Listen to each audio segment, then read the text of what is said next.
Hello.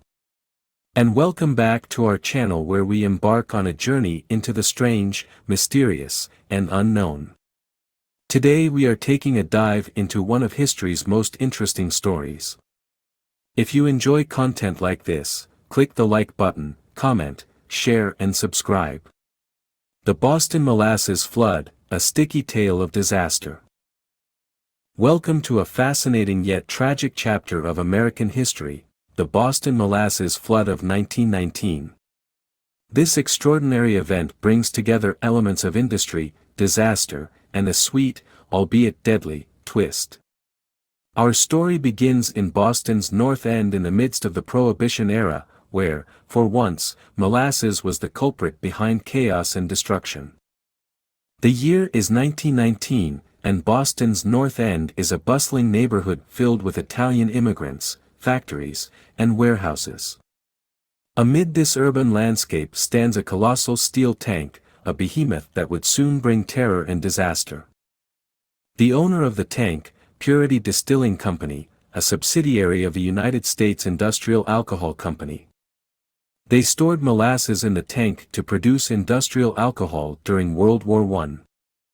A 50-foot tall, 90-foot wide behemoth, holding over 2.3 million gallons of molasses. It was an unusually warm winter day in Boston, with temperatures soaring to almost 40 degrees Fahrenheit, causing a seemingly innocuous problem: the molasses tank began to leak. On January 15, 1919, an ominous rumbling filled the air.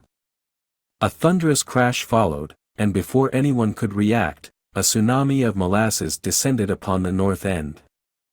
The massive tank had burst, unleashing a wave of molasses 25 feet high and 160 feet wide, traveling at a staggering 35 miles per hour.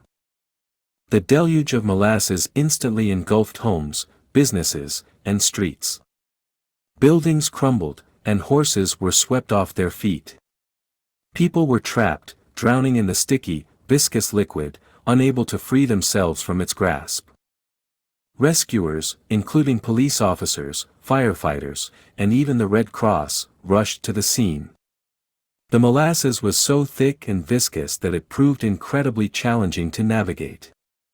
Rescuers and survivors recounted the horrifying experience of hearing cries for help, unable to save those trapped within the congealing mess. The cleanup was a Herculean task, with it taking weeks to clear the streets of molasses.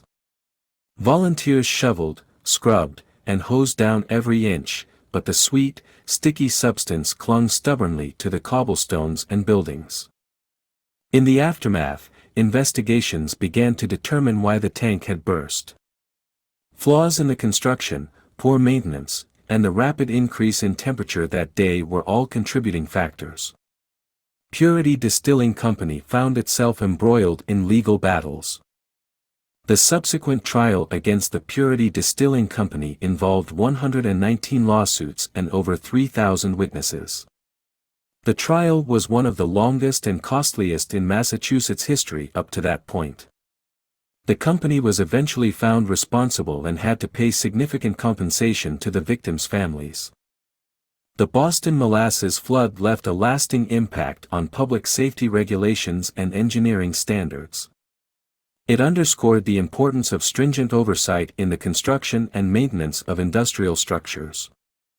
The Boston Molasses Flood, a bizarre and tragic event in American history, serves as a chilling reminder of the potential consequences of corporate negligence and inadequate safety measures. It also showcases the resilience of a community that came together to overcome an unimaginable disaster. The memories of that day still linger in the North End of Boston, where the sticky residue of history can never be forgotten.